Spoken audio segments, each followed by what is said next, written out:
Uma cobra com mais de 2 metros de comprimento assusta moradores de um bairro de Casas. Ela estava enrolada numa palmeira. Me dá a imagem, por favor. Olha que impressionante. Olha a imagem, gente. Olha o tamanho. Olha o tamanho do bicho. Os vizinhos chamaram o corpo de bombeiros porque acharam que a cobra estava tão grande que os moradores suspeitaram que ela tinha engolido um gato. Pode encher a tela. A cobra estava enroscada há aproximadamente 5 dias na fiação de telefone que fica entre palmeiras, na rua Belisário Távora, em Laranjeiras. A jiboia tem cerca de 2 metros e 15 centímetros de comprimento e assustou a vizinhança. Bombeiros e até a polícia chegaram a ser chamados, mas o resgate foi feito pela Suípa. Os moradores da Zona Sul que acionaram a Suípa acreditavam que a cobra havia comido um gato. Depois de exames aqui na sede da Sociedade Protetora dos Animais, os veterinários descobriram que, na verdade, a jiboia havia engolido um gambá. O raio-x realizado na Suípa mostra a refeição no interior do réptil. Nós prontamente fomos lá, fizemos o resgate. Eu subi na palmeira onde ela estava escorada, junto com a rede de telefone, com a fiação de telefone. E aí consegui retirar ela, fazer o resgate, foi bem rápido, foi em torno de 5 minutos. Após novos exames, a cobra, que não é peçonhenta, vai ficar mais alguns dias em observação. Se tudo estiver bem, a jiboia será devolvida à natureza. Vamos fazer um exame complementar dela, ver se está tudo ok, manter ela em observação e possivelmente caminhar para a soltura. Já te falei quem morre de medo de cobra, né? Agora, gambá, essa história não está me cheirando bem, viu? Ah, mas nunca cheira. Gambá nunca cheira. Não. Vem cá, me diz uma coisa, você sabe quem morre de medo de cobra? Eu já te falei, não pode ver foto, não pode ver no vídeo. Quem? O Lombardi. Ah, é? Lombardi, se ele vê essa cobra, ele desmaia, de verdade. Ele cai duro? Sei lá, deixa eu ver a cobra de novo.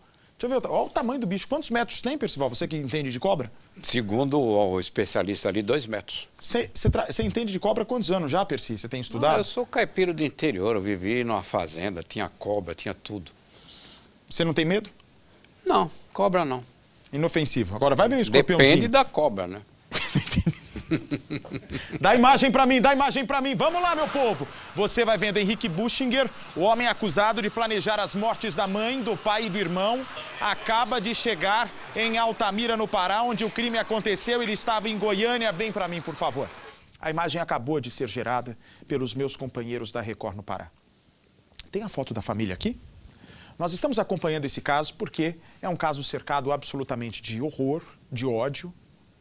4 pessoas invadiram a casa, lá estava a família inteira. O irmão mais novo de Henrique, o pai e a mãe, uma família muito rica do norte do Brasil.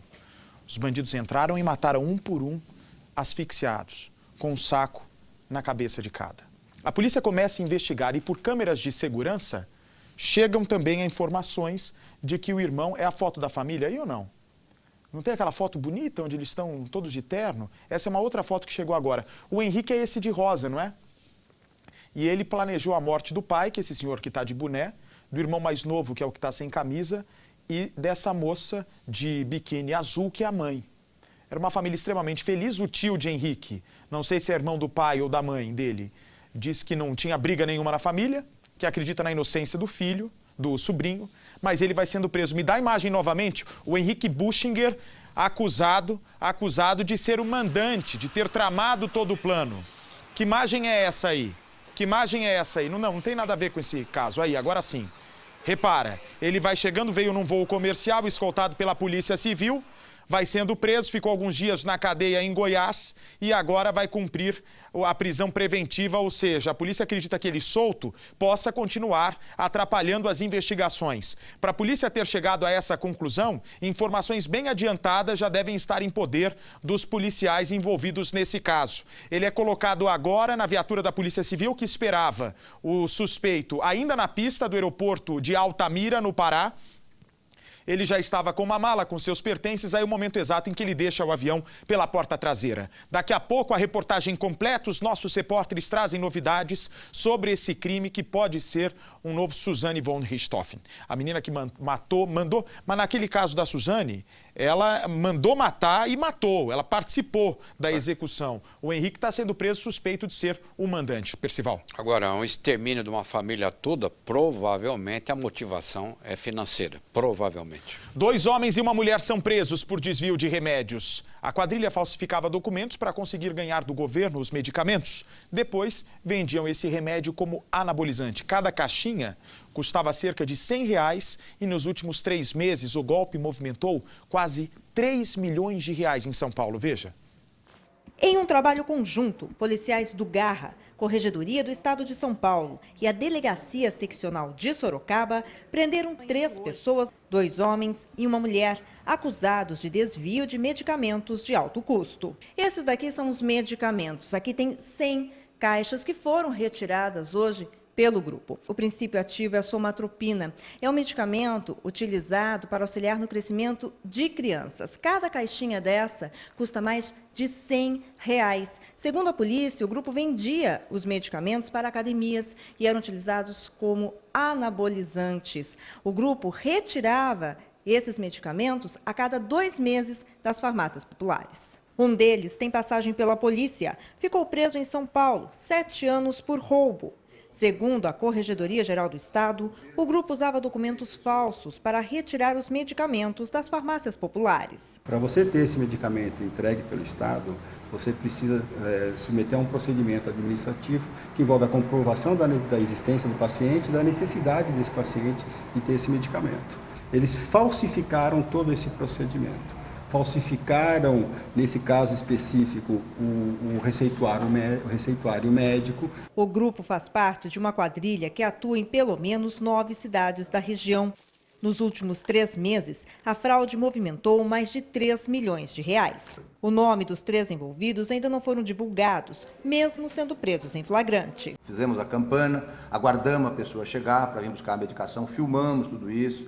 Ela veio, não tinha o medicamento, falamos que não tinha o medicamento no dia anterior para ver se era a mesma pessoa que retornaria hoje. É a mesma pessoa acompanhada do mesmo carro, a mesma placa.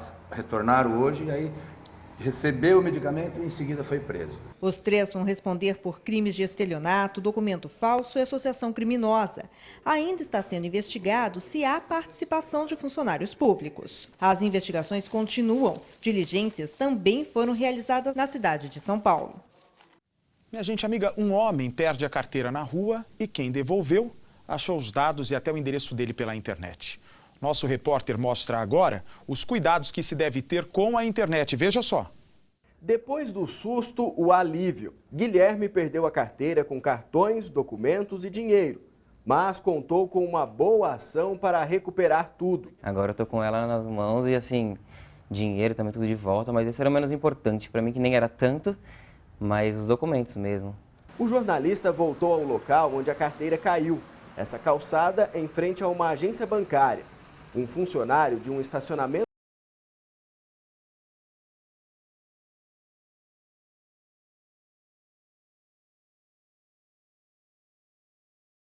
encontrar, né? Porque o nome dele tem bastante nome com o mesmo e não achei. Ele continuou a busca na internet, num site especializado neste tipo de informação. O resultado saiu na hora. Quando eu coloquei lá, apareceu o endereço da pessoa, o nome completo, CPF, telefone. Nesse caso, a internet foi um instrumento de auxílio, de ajuda. Mas nem todos usam esses recursos para o bem.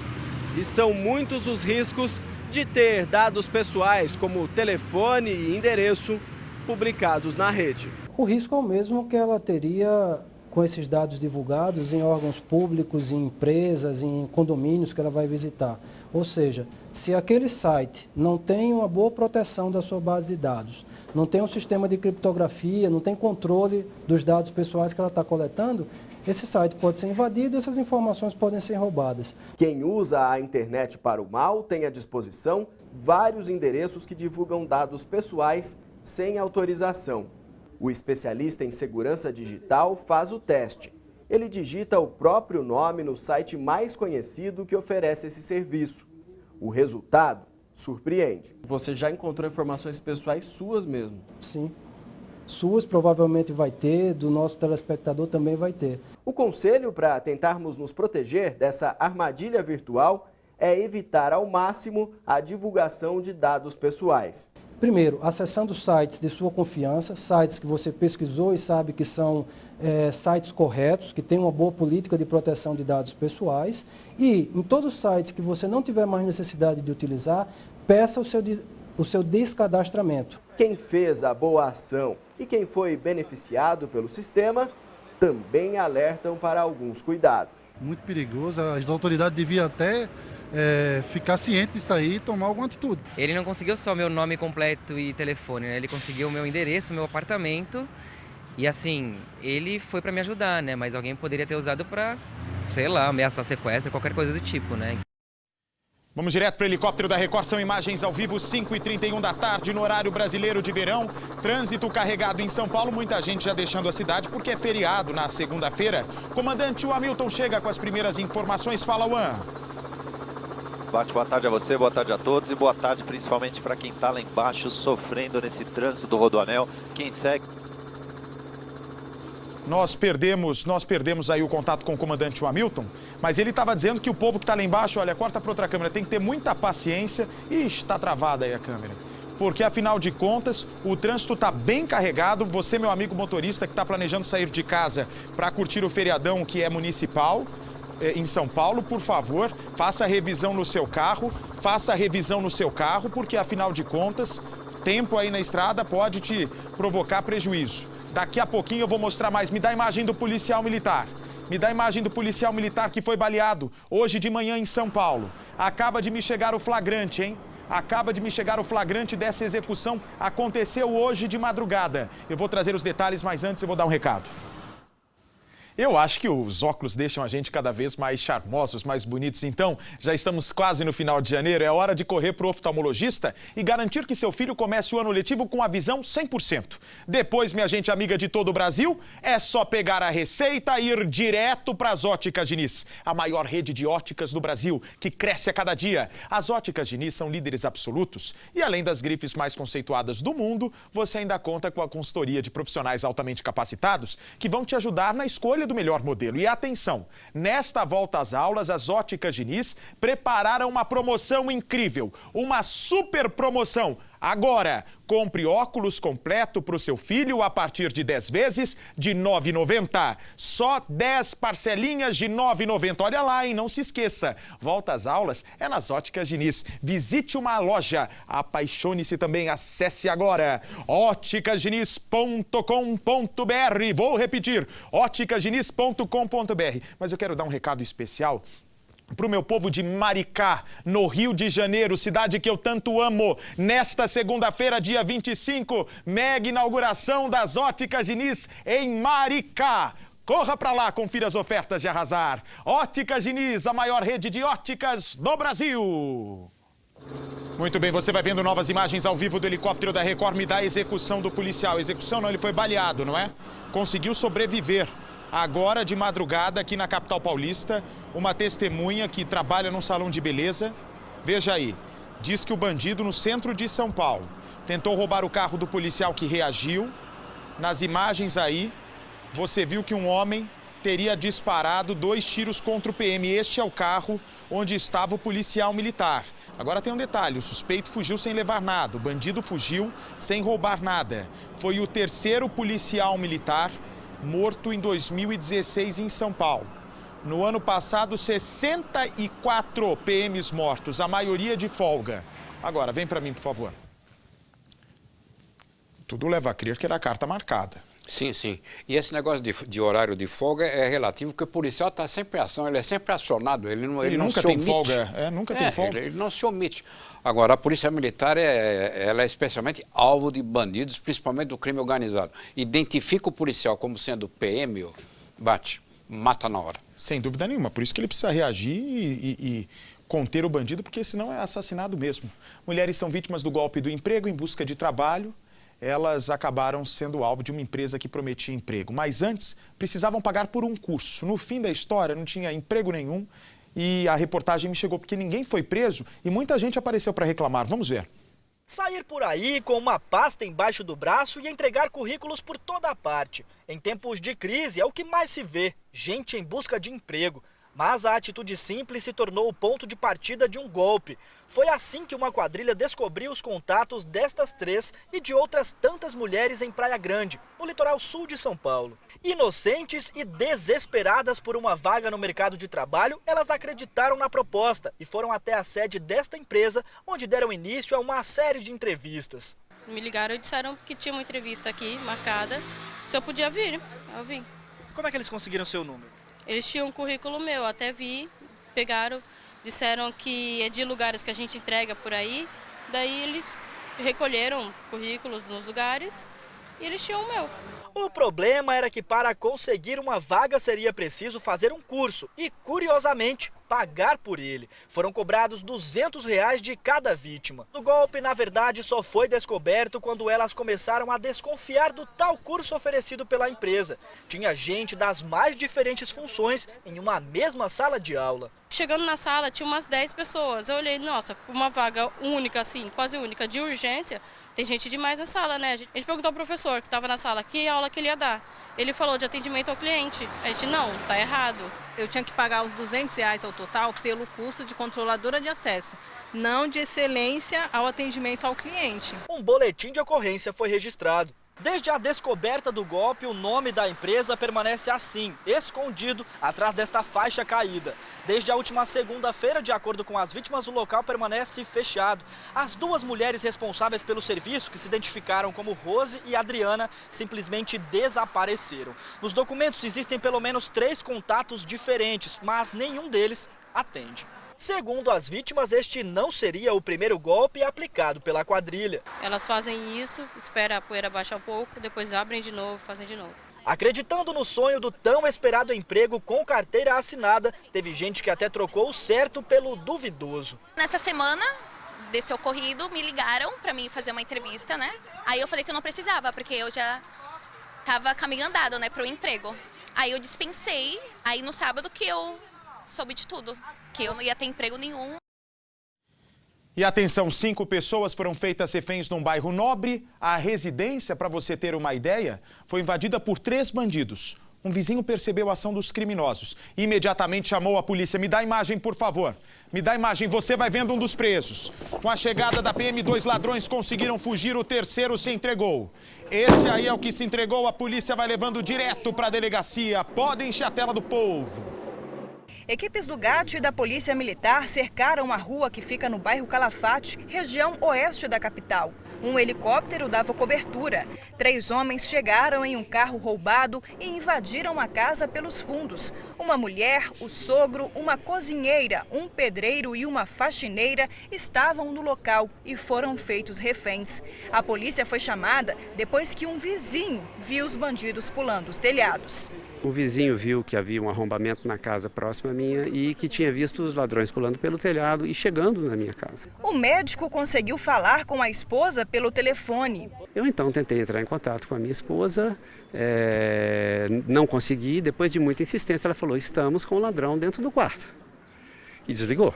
Os reféns foram amarrados. Depois da chegada da polícia, 2 bandidos fugiram pulando os telhados das casas vizinhas. Júlio César dos Santos, que é do Rio de Janeiro, decidiu ficar e se entregar. Ele liberou os reféns e abriu a porta da residência. Os moradores afirmam que várias casas do bairro já foram invadidas. A gente desconfia que tem uma turma que já está estudando essa rua há muito tempo, né? Porque já aconteceu um outro aí e o pessoal que já viu as imagens estão suspeitando que são as mesmas pessoas.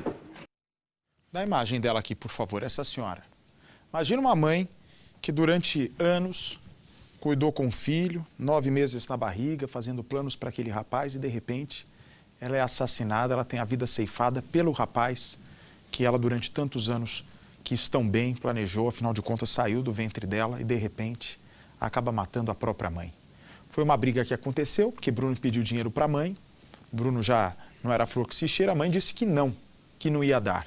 Ele, então, torturou a mãe, asfixiou, deixou o corpo em cima da cama. 5 dias depois, o cheiro forte. Mostra a foto da mulher, por favor, dessa senhora vítima do filho bandido. Os vizinhos entraram na casa, encontraram o corpo e Bruno vai sendo preso. Dá imagem para mim, por favor. Esse homem que está sendo preso, ele tenta se explicar, mas não tem explicação.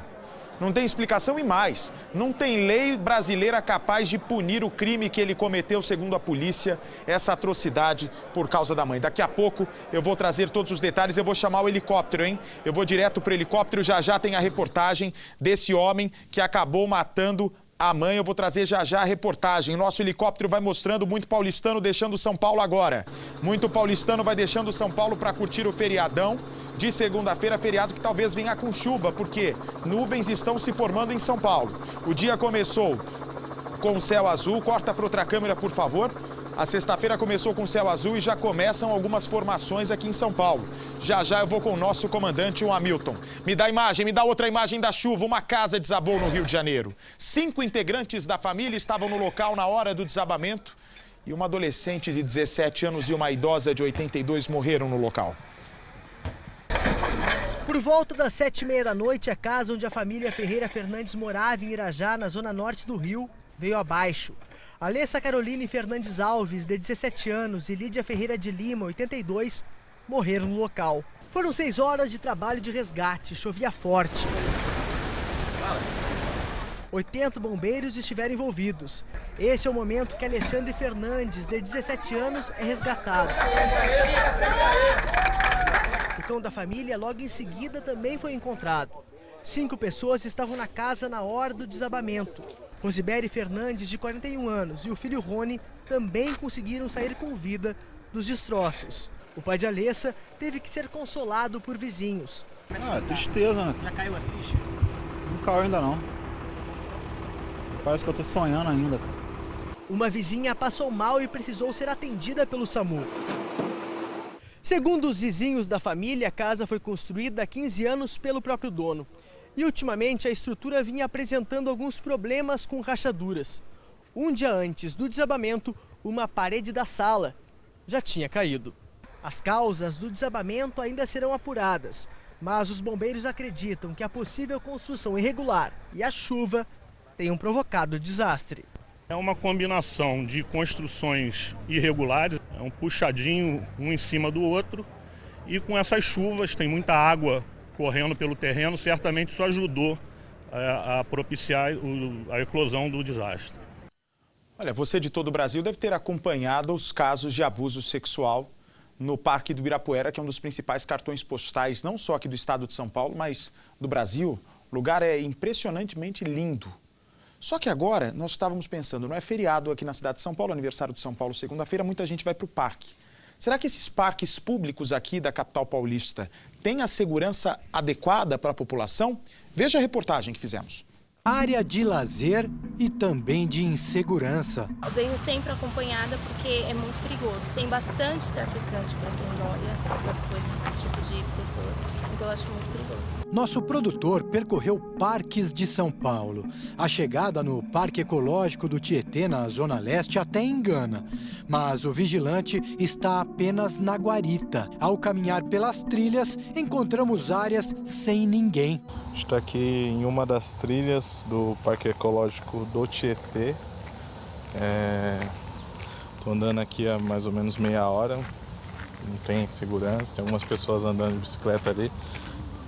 Mas dá para ver que o lugar é abandonado, né? Pela segurança, não vi ninguém fazendo ronda. O cenário não muda nada, mesmo depois de andar por mais de 1 hora pelo parque. Agora a gente está em outro trecho aqui da trilha.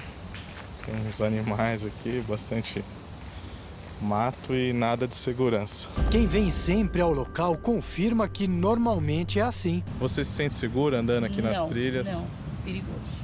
E eles andam, os guardas andam, você chega a encontrar... pouco ver, bem pouco. Na mesma região, seguimos para o Parque do Carmo e ao nos distanciarmos da entrada, também encontramos áreas abandonadas. Andando já tem algum tempo e até agora nada de segurança aqui no local. Esta mulher frequenta o parque para praticar exercícios físicos. Costumo vir uma vez por semana aqui no parque, sempre acompanhada com meu noivo, eu não venho sozinha porque eu não me sinto segura. Da Zona Leste, nosso produtor foi para a região oeste da capital. Ao passar pela entrada do Parque Vila Lobos, havia seguranças na guarita e muito movimento. Lá dentro também tinha gente. Bastante gente, mas nenhum segurança. Mas ao andar um pouco mais, uma surpresa. Nós estamos num ponto mais afastado do parque. Nós temos segurança ali. Primeiro que eu vi. No último fim de semana, 2 adolescentes foram estupradas dentro do Parque do Ibirapuera. Os ataques aconteceram em locais e horários distintos. As 2 jovens prestaram depoimento e ajudaram a polícia a elaborar o retrato falado de um dos suspeitos. As 2 garotas, que têm entre 16 e 18 anos, não se conheciam e afirmaram que não participavam do rolezinho do beijo, que acontecia no mesmo dia.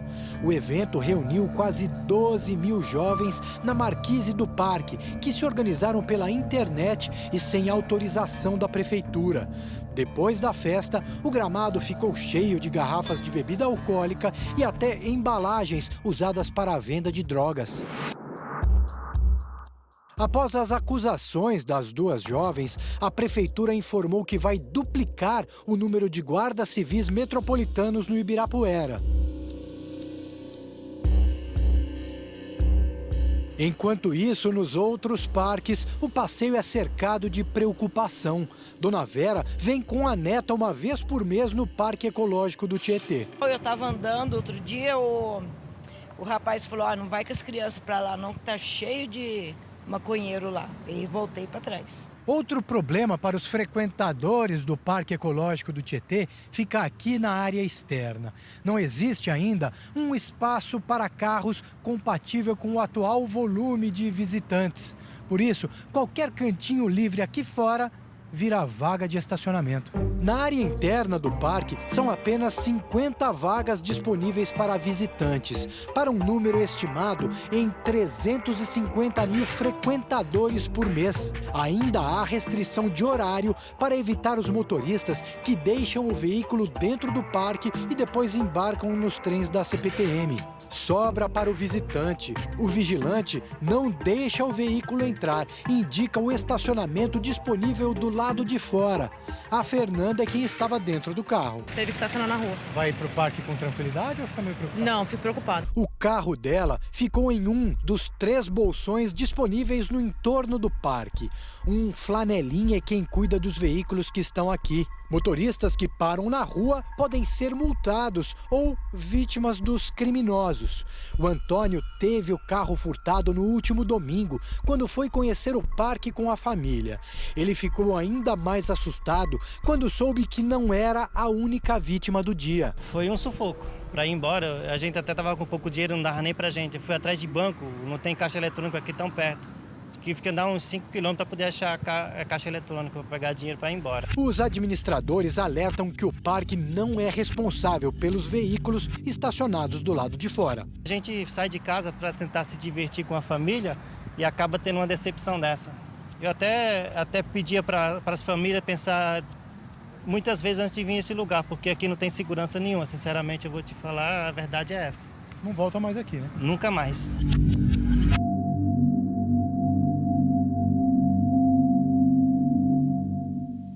Olha, minha gente, um homem chamado Lúcio entrou na sede do Ministério Público. Olha o absurdo. Esse homem aí, o Lúcio, se passou por promotor. O que ele não sabia é que já estava sendo investigado por golpes.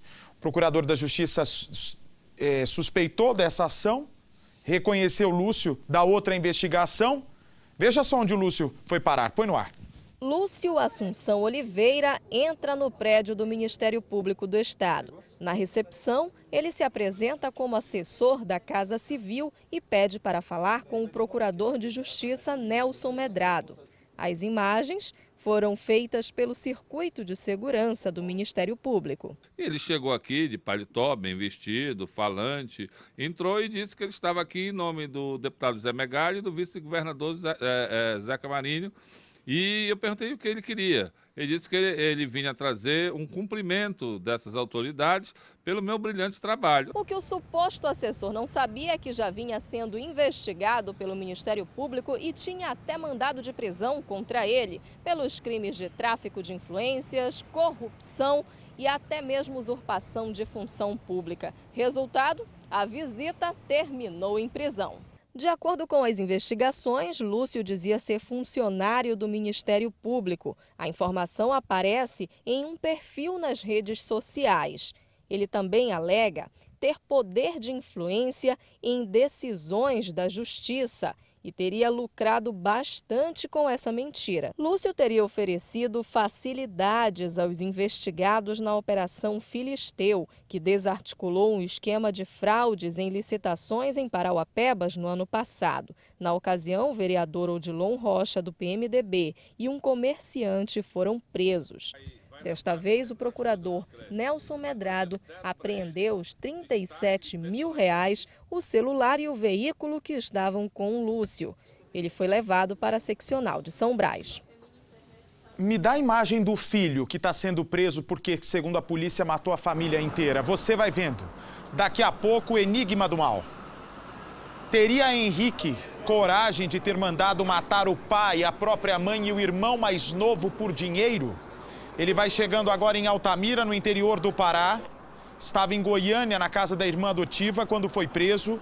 3 rapazes também foram presos por acusação de terem entrado na casa da família Buchinger.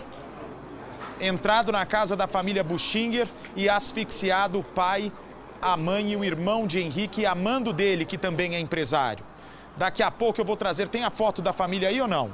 Eu vou trazer todos os detalhes dentro de instantes. Esse de rosa é o Henrique, que foi preso, e os outros 3 ali do lado esquerdo do vídeo, o pai, a mãe de biquíni azul e o irmão mais novo, que também foi morto dessa maneira horrível, sem camisa. Daqui a pouco eu vou levar a reportagem, nós vamos ao vivo até o Pará, todos os detalhes desse caso horrível já aqui no Cidade Alerta. Lucélia e Sebastião são casados há 12 anos. Era um casal bonito, um casal extremamente feliz, que recebia os amigos em casa constantemente. E vira e mexe, acontecia uma briga que logo era contornada. Mas chega um exato momento que a mulher, vem para mim por favor, não aguenta mais as agressões do marido. Ela chega até Sebastião e Lucélia diz: Sebastião, eu não quero mais ficar com você. Eu não nasci para apanhar. Eu não entrei num casamento, eu não quis dividir uma casa para ser humilhada. Lucélia então resolve fazer o quê? Se muda de casa, vai morar na casa vizinha junto com a mãe. Foi aí que começam as ameaças.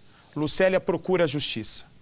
Antes de conseguir uma medida protetiva, o homem comete o pior.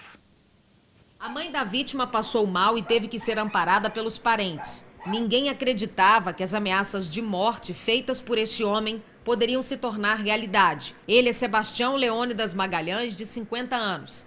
O eletricista era casado com Lucélia Rodrigues de Assunção, de 37. Viviam sempre brigando. Ele sempre muito agressivo com ela, muito ignorante. O relacionamento da Lucélia e do Sebastião durou 12 anos. Eles viviam aqui nesta casa com as 2 filhas pequenas. Mas por causa das ameaças e das agressões, a Lucélia decidiu se separar. Pegou os móveis, as roupas e as crianças e se mudou para o imóvel ao lado, onde mora a mãe dela. Apenas esta parede separava o casal. Mas o ex não dava sossego. Lucélia chegou a procurar a justiça diversas vezes. Procurava uma medida protetiva. Mas a proteção que ela tanto queria chegou tarde demais. Todo dia ela está indo lá no Ministério Público pedir essa medida. A medida chegou atrasada. Fazer o quê, né? Como sempre no Brasil, as coisas sempre chegam depois que acontece. Lucélia foi assassinada dentro de casa, na frente das filhas de 7 e 10 anos. O crime foi no início da manhã, logo depois que o irmão da vítima saiu para trabalhar, se despediu da mãe. A idosa escutou uma pessoa batendo no portão. Assim que ela abriu, foi surpreendida pelo ex-genro que já invadiu a casa enfurecido. Sebastião chegou a quebrar uma janela e encontrou a filha mais velha, de 10 anos, no corredor. E perguntou para ela 2 vezes: onde está a sua mãe? A Lucélia estava no banheiro. Sebastião pediu que ela abrisse a porta várias vezes. Assim que a mulher abriu a porta, ela já foi surpreendida pelos disparos. Sebastião quebrou uma janela para ter acesso à casa. Fez uma bagunça à procura da ex. Lucélia não teve tempo de reagir. A família da vítima acredita que o crime foi premeditado. Na noite anterior, Sebastião tentou invadir a casa. A polícia foi chamada, mas o homem não foi preso. Ele praticamente ameaçou ela na frente dos policiais, porque ele falou com os policiais que eles iam voltar aqui, mas não ia ser por isso, não. Sebastião fugiu logo depois de matar a ex. Ele saiu numa motocicleta preta, que estava guardada dentro da garagem da casa dele, e até agora não foi localizado. Não tem nenhuma pista? Nenhuma pista. A família de Lucélia tem medo que o assassino volte. Eu temo pelos filhos dela. E para prejudicar, para poder massacrar, ele pode fazer alguma coisa com os filhos dela. Nossa, que horror, não é? O problema desses homens é que eles acham que no momento em que a mulher diz sim no casamento, é a mesma coisa que se estivesse passando a escritura de um imóvel, né? Eles acham que são donos até o fim, que eles decidem o que fazem. E esse aí deu um aviso prévio, né, Bate? Avise o prévio. Vocês vão, avisou para os policiais, vocês vão voltar aqui por outro motivo. Ele avisou antecipadamente que ia matar. É a impunidade, né? É o sentimento da impunidade, nem sentimento, é a certeza. E um homem, um outro homem, ele tentou atacar. Olha que linda essa menina, linda. Terminou o relacionamento, eles ficaram juntos por 9 anos, muito tempo. Mas a menina deu um basta. Não queria mais nada com o Fernando. Fernando é segurança patrimonial, Andressa estava dentro do carro. Nesse relacionamento de 9 anos, tiveram um filhinho de 2. Imagine só. Quando ela disse não, o homem que é segurança patrimonial cometeu o pior. E na frente de quem quisesse ver. Acompanhe.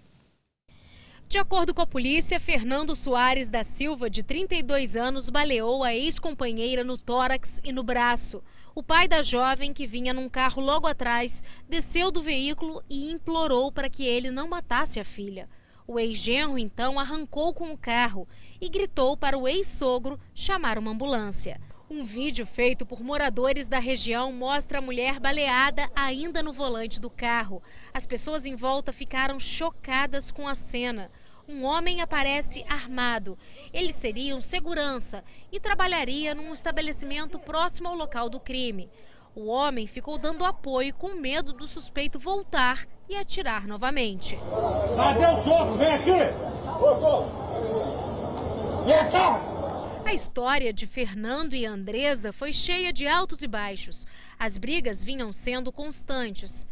O casal morou junto por 9 anos e tem um filho de 2. Quando o menino era ainda muito pequeno, vieram os desentendimentos e Fernando e Andressa se separaram. De um tempo para cá, a mulher conheceu uma outra pessoa e começou um novo relacionamento, mas o ex-companheiro não aceitou. Fernando, que é segurança patrimonial, passou a ameaçar Andressa. Ela ficou assustada, mas nunca chegou a registrar a ocorrência em delegacia. No dia do crime, a jovem estava na casa da mãe, na comunidade do Cajueiro, quando o ex apareceu. Com medo, ela pediu socorro para o pai, seu Luiz Cláudio. O comerciante foi até o local e combinou uma conversa entre o ex-casal. Eles então seguiram cada um no seu carro até a casa do pai de Andressa. Quando passaram aqui pela estrada do Otaviano, Fernando resolveu atirar na ex. O seu Luiz Cláudio tentou impedir. Só deu tempo de eu sair do carro e não deixar que ele continuasse. Que eu segurei a mão dele e gritando que a polícia estava chegando, que eu acho que ele queria continuar. E ele efetuou o disparo, entrou no carro e ficou dando as voltas, deu umas 3 voltas, foi lá na frente, voltou, ficou assim gritando para mim socorrer ela, levar ela para o UPA. Andressa de Oliveira Pereira tem 27 anos. Ela está no CTI do Hospital Municipal Salgado Filho, em estado grave. A jovem trabalha há 10 anos como cabeleireira, no mesmo Instituto de Beleza. O local do crime fica bem em frente a uma fábrica de biscoitos. A polícia busca imagens de câmeras de segurança que tenham registrado a ação. Testemunhas já foram ouvidas. O delegado responsável pelo caso disse que Fernando vai responder por tentativa de homicídio qualificado, por motivo fútil e sem possibilidade de defesa da vítima. A família tem medo do que possa acontecer com o filho do casal. Por isso, o avô vai levar a criança para fora do Rio. Estou tirando meu neto do Rio. Eu estou indo para a rodoviária, vou tirar o meu neto daqui porque ele está solto. Ele tá solto. Ele tem medo que ele faça alguma coisa com o filho? Olha, se ele fez com a mãe do filho dele, eu não duvido nada dele fazer com o garoto. Entendeu? Então eu tô tirando meu neto aqui agora do Rio. As coisas estão tudo aí dentro. Tô levando para a rodoviária, já tem quem pega o meu neto, leve. E vamos ver como é que vai ficar. Para mim também poder dar uma assistência à minha filha, né?